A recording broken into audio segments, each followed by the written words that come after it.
నమస్తే అవధాని. ఉప ఎన్నికల ఫలితాలు, అలాగే బీహార్ ఎన్నికల ఫలితాలు అనుకున్నట్లుగానే వచ్చాయి. దాంట్లో ఎవరి అంచనాలు తారుమారు కాలేదు. ఇటు వచ్చి ఓకే, ఎన్నికల్లో పోటీ చేసిన ఏ పార్టీ అయినా మేము నెగ్గుతామని చెప్తుంది, నెగ్గుతామనే చెప్పి ముందుకెళ్ళాలి.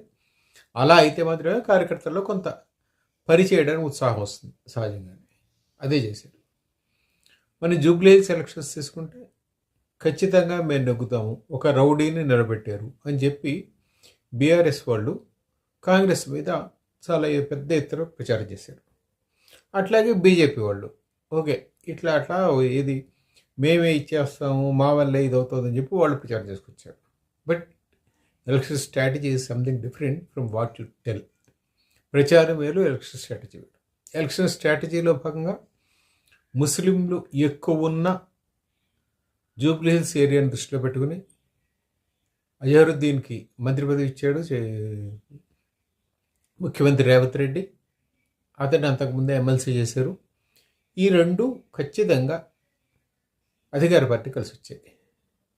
భారత రాష్ట్ర సమితి పరిస్థితి ఏమిటి ఇప్పుడు అనేది పెద్ద క్వశ్చన్ మార్క్. ఎందుకంటే వాళ్ళకి జనరల్ ఎలక్షన్స్ అంటే 2023 ఎలక్షన్స్ తర్వాత ఇది 4వ ఓటమి, గణనీయమైన ఓటమి. ఎందుకంటే ఒకటి సరే 23 ఎలక్షన్స్లో అధికారాన్ని కోల్పోవడము, తక్కువ స్థానాలకు పరిమితం కావడం ఒకటైతే, తర్వాత జరిగిన లోక్సభ ఎలక్షన్స్లో భారత రాష్ట్ర సమితి ఓటు అంతా గంపగుత్తగా బీజేపీకి ట్రాన్స్ఫర్ అయింది అనేది ఒక ఆరోపణ సంగతి పక్కన పెడితే భారత రాష్ట్ర సమితి ఒక్క సీట్ కూడా గెలుచుకోలేకపోయింది.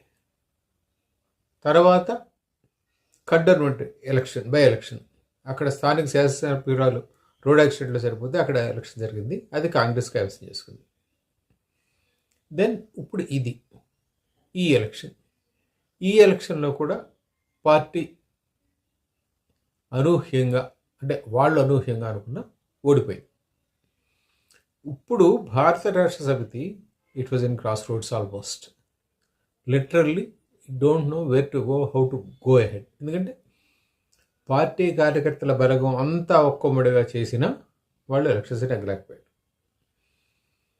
అండ్ నాయకత్వము ఇప్పుడు కంబైన్డ్గా ఉండగలుగుతుందా? Can it be the same united as it was earlier? ఎందుకంటే మీకు ఆల్రెడీ ఈ ఎలక్షన్స్ మీద, ఇది జూబ్లీ హిల్స్ ఎలక్షన్ రిజల్ట్ మీద కవిత చాలా అద్భుతమైన కామెంట్ చేసింది, కర్మ హిట్స్ బ్యాక్ అని.